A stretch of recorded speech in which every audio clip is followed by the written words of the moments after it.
Oh, hello.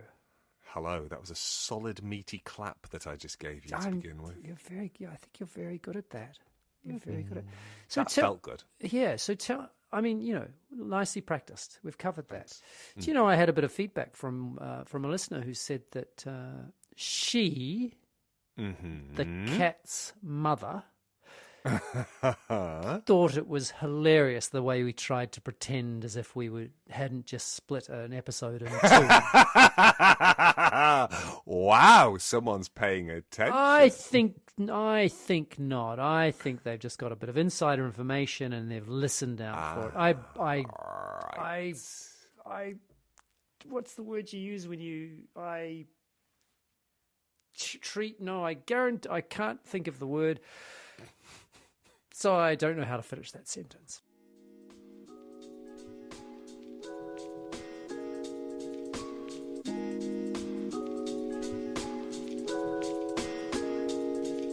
This is a podcast in which two friends talk about the pleasures, absurdities, and imperfections of being human. I'm Simon Ellis. And I'm Lee Miller. Welcome to Midlifing.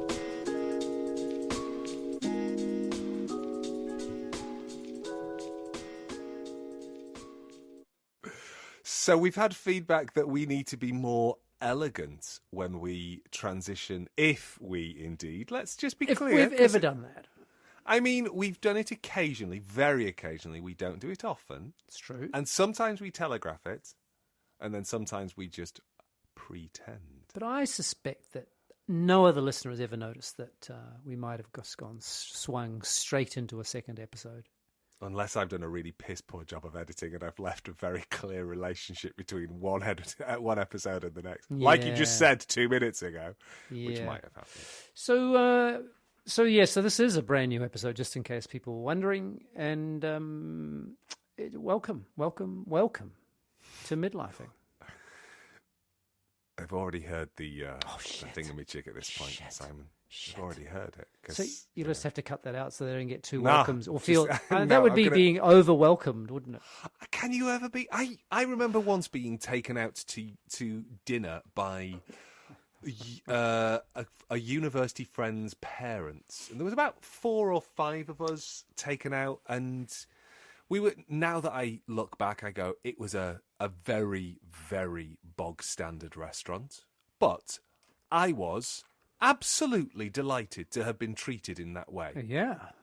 And I said, a big deal when you're a student. Exactly. I said thank you when I was invited.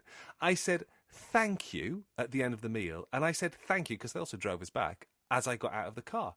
And somebody I lived with, who turned out to be a bit of a prick, all things being equal, we got in the house and he went, ugh, why did you have to fawn so much? Fawn. He used the word fawn. Yeah, he said, why did you have to fawn so much? Wow. What do you mean? He said, oh, you were just constantly saying thank you. Right, did he have a voice like that? Yeah. Was he a bit posh? It was a bit, yeah. That's not the word I was going to use, but yeah. He's a bit of a wanker. Oh, I was going to use a word that potentially would have got us one of those X ratings. I just put the X rating on every time. Oh, but he really was. Yeah. So he was raised that you didn't need to, basically. He was just I think it was less that he was raised that you didn't need to, and I think more that he was raised that people took you out to restaurants a lot. And it was just normal behaviour. So that was just you capital E thanks entitlement. So much.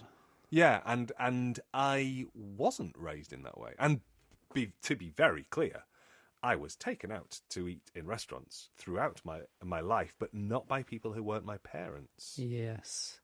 Yeah, I think over-welcoming, I know that's sort of over-thanking. I don't think you can over-thank. I'm really sorry. I mean, you can. Maybe you can. English speakers, particularly in the UK, I think in New Zealand as well, a lot of please and thank yous. A lot of please and thank yous. Especially if you spend any time with people who live, let's say, in the Europe.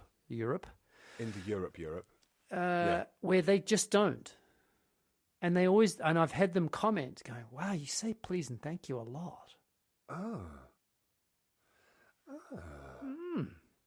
I don't know that I've had that said to me in Portugal. Do you think you have transferred your overthinking habit? Well, to first of Portu- to all, Portugal? I want to pull back and go. I don't think 3 times is overthinking, and I think being accused of fawning is more of an indication of what an absolute Knob end. not nice person he was. Well done, you. Thanks. Well, that therapy's working, isn't it? that Instagram therapy is working.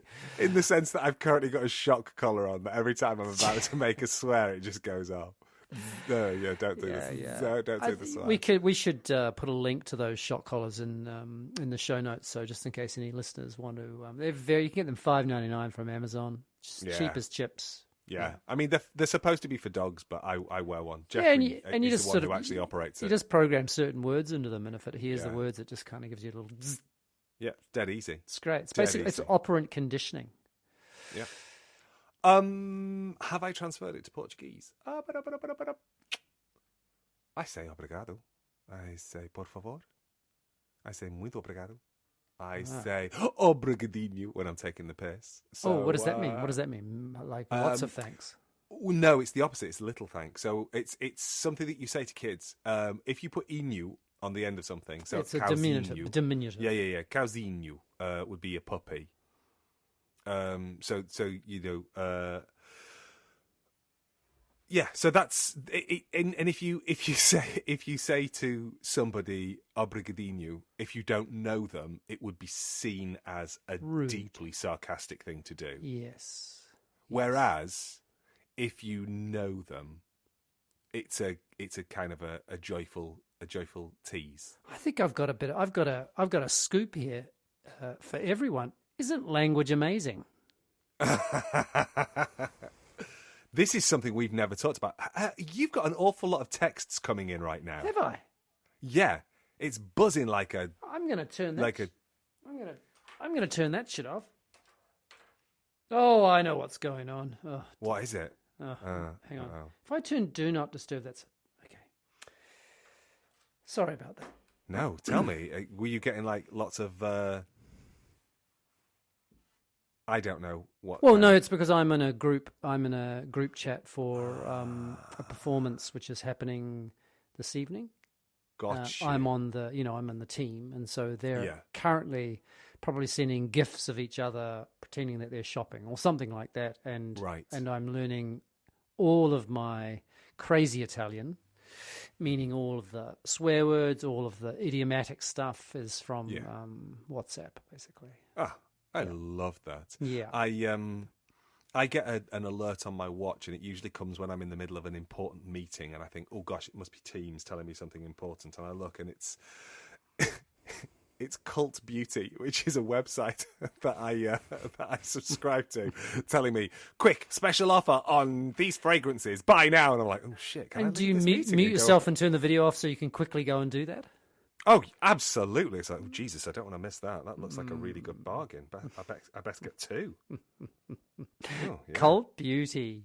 You are a cult beauty, aren't you? Thank you. If people haven't encountered Cult Beauty, it's absolutely super. I think the word encounter there is a little highfalutin. Just a little.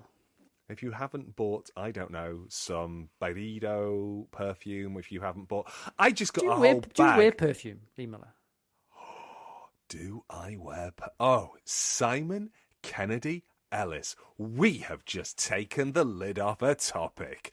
Do I wear perfume? Yes, I do. And I'll go further. I don't just wear one perfume at a time. You mix and match. You layer. I choose. Wait. Before where do you put it? Oh, okay. Well, belly button. Wrists. Yes, I do. Neck. So no, I put. So okay. So the ones that are kind of the smoky tones that I want to last all day. Musky. Belly button. Yeah, it's more smoky than musky. I go smoky leather oud. That's kind of my thing rather than musk. Musk doesn't really sit well on my skin. Wait. Smoky leather oud. Yeah, that's kind of the scent profile that Oh my god! Can Anyway, you this is unpack the word oud for me? Oud is a kind of wood. It's a kind of wood? It's a kind of wood, yeah. Now we're talking about wood. Now I'm comfortable. Okay, so Lumber check. So, oh god, Go on. the idea of you with a half chub while I'm talking about scent is not appealing to me. Who said half, motherfucker? You're 55. Come on. Also, what is it? I've got One in three listeners people right now dot. going, whoa, I'm just going to fast forward the next 30 seconds. Things got awkward. Look, I'm sure everything works beautifully. I was just teasing. And also, I was assuming that me talking about scent is not going to make you go stratospheric. Okay, good.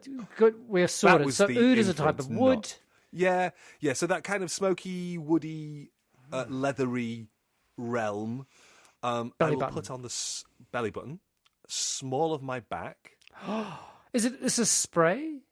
Yeah. So I go belly button, small of my back, and then also legs. Oh, basically like mosquito repellent. A little bit like mosquito repellent, yes, because then what will happen is during the course of the day, that will stay, and I will just get lovely little wafts of it as I move around, and I really like that. That. I should say that is my summer scent, is DEET, basically. Wow. I love that for you. Yeah. I don't know how to describe it as, I wouldn't describe it as woody either. More like chemical. Okay, then... On top of that, on my, sort of behind my ears, and then in the crook of my elbow, not on my wrists, but behind my ears and the crook of my elbow, I will go with something which is a plant-based scent. So there are two companies that I will use. Fern, they're based out of Dorset, and we've been on their ledger since they started. You can't go and buy it in a shop, you've got to be a member, and they send 4 bottles a year. And there's a kind of a range of sort of smells that they have circulating throughout the year. But 4 bottles a year. Don't you have 24 bottles of them in your house? You're listening to the fact that I have a scent profile that I'm putting on all the time. I will put scent on before I go to bed because I just think it's lovely. I like smells. And I have to say, I'm wearing all natural stuff, so it's not got that chemically thing. So that the other company that I will with the kind of the more I guess sometimes citrusy but more planty stuff is Hakel's. So Hakel's and Fern, both British based, both incredibly nice, really, really just lovely. So yeah, I wear perfume. I mean, that doesn't surprise me at all. I'm not. I don't know where to begin. Not because it's shocking or anything like that. I loved hearing you talk about that. I loved hearing your enthusiasm for it, the certainty, and I'm just going to say the goddamn rigor as well. I don't know when it started. It's not been a fully lifelong thing. There was a long time. Oh, actually, I do know when it started. It started when I stopped wearing deodorant. So you don't deodorant. I You don't deodorize. I don't deodorant. Well, actually, maybe in the last couple of years, I've started to move back towards, but the clay-based things like Nude or Act to very neutrally, naturally things. Yeah, well, you get those alum ones as well, Bjork. I don't do that one so much. I use Nude and I use Act, and I sort of swap between the two. But I certainly haven't put anything with aluminium under my armpits in probably 20 years, maybe more. I once read somewhere there was a relationship between Alzheimer's and aluminium, and just went, no, thank you. Right. And stopped using deodorant overnight. Why is it that people don't like aluminium under their arms? Is it because of that, or are there other reasons? Does it stain or something like that? Or For me, it stains. I also it weirdly it's not weirdly. It makes me very, very itchy. I have a very strong reaction to deodorants. It makes my armpits really, really dry and uncomfortable. So I'd rather just have wet, as in sweaty armpits, and then just change my t-shirt. Oh, nice. Well, years ago. I mean years ago. You gave me a set of 4. It was like a box with 4 different kinds of. I'll just call them bathroom things, like a face wash and some kind of spritzer thing, which is like for sort of, I guess, like an aftershave or basically a perfume. And I'm still working my way through that. But I am working my way through it. Well done. Well done. So I shan't get you a bottle of perfume for Christmas. Well, I have to say I'm a little tempted by the sound of the fern. I'm a little bit tempted by that. I am very tempted then for either Christmas or your birthday to send you a bottle of fern. Well, I'll leave you to decide whether you want to do that. Yeah. Because it's really hard to get. Oh, yes, because I can't get on the list. Well, you can, but you'd have to join a waiting list, whereas because I'm a Ledger member, I think I'm allowed once a year to send a gift to someone. Do you call yourself a Ledger member? Yeah, because when I don't know, it's one of those things where you go, I don't know how I found out about this, but I found out about them kind of. It was probably reading a broadsheet. It probably was reading a broadsheet. It would have been in one of those like men's websites, like. What do you call those? Like, not GQ, because I've never Esquire. I don't think I read those. Anyway, there's one that not has Men's introduced Health. me to some of my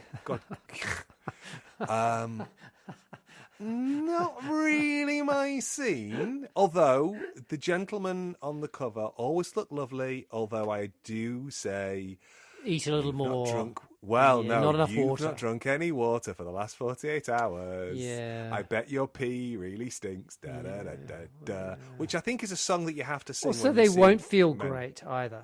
They will not feel great.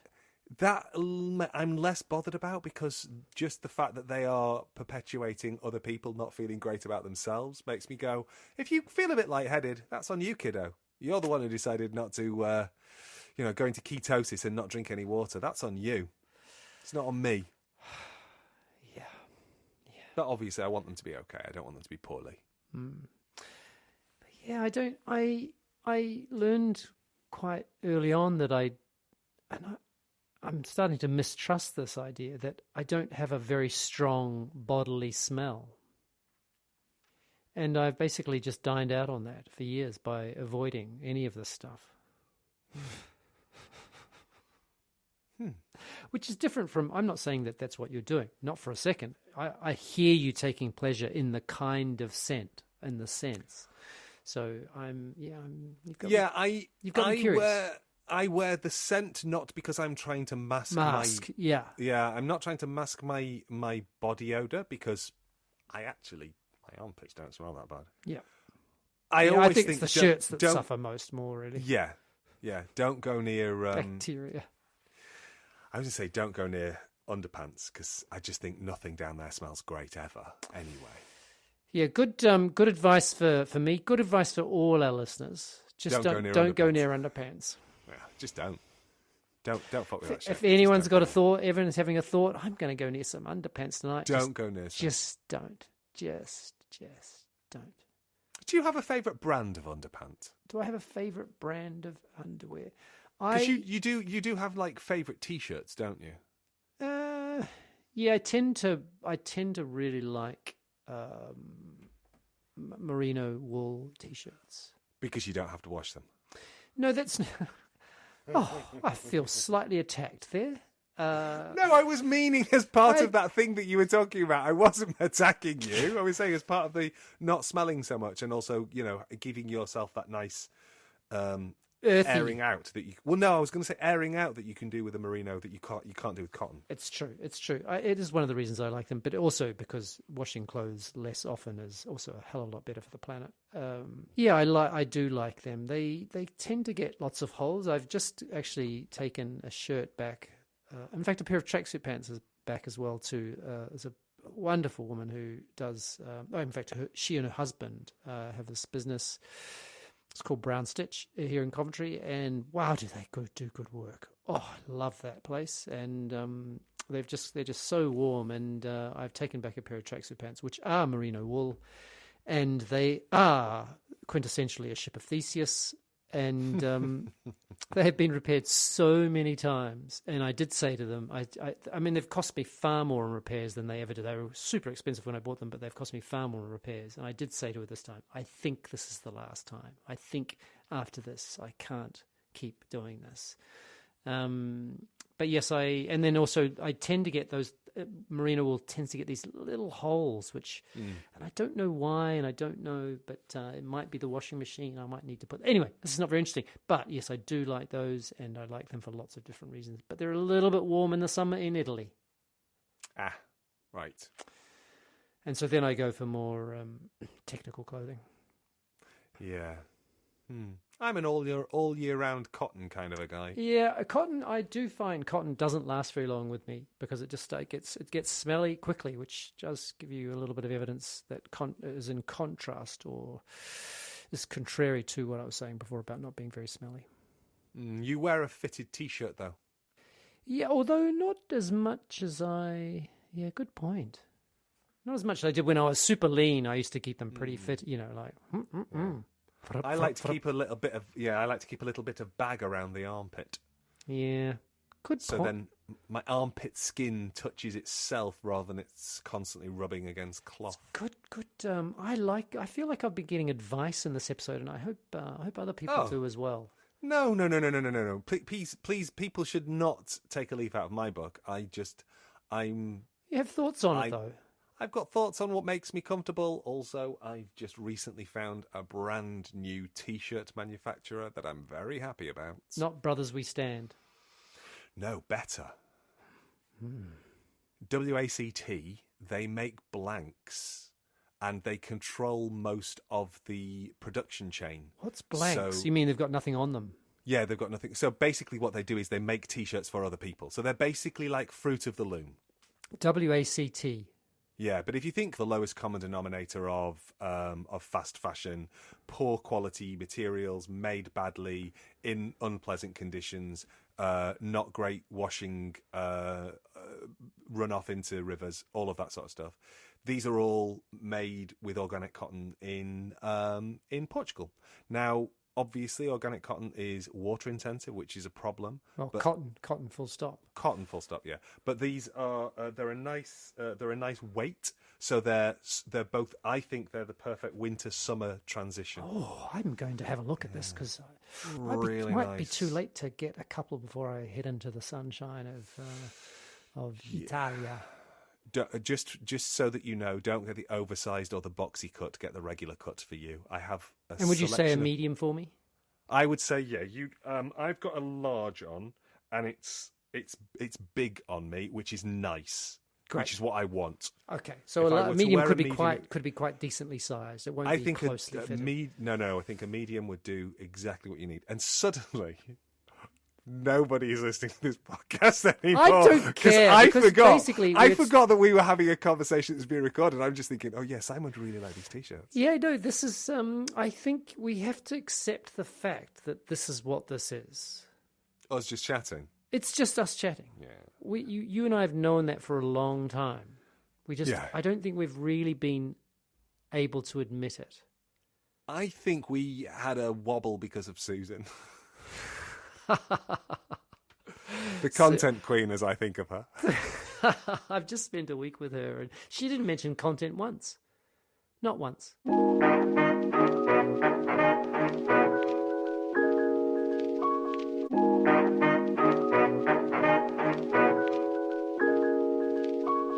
I bought myself a brand new chest of drawers. Oh.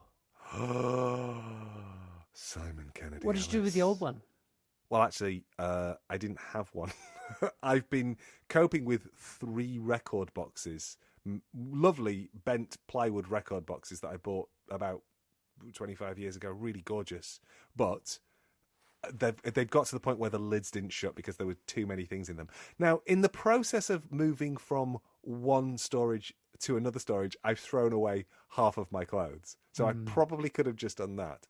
But now I have drawers, and I have drawers for, wait for it, my scent collection. Oh, yes. Yes. Do you have to decide every day which scent? Yeah, absolutely. Oh, I just could. Absolutely. That's too much time for me. Oh, no.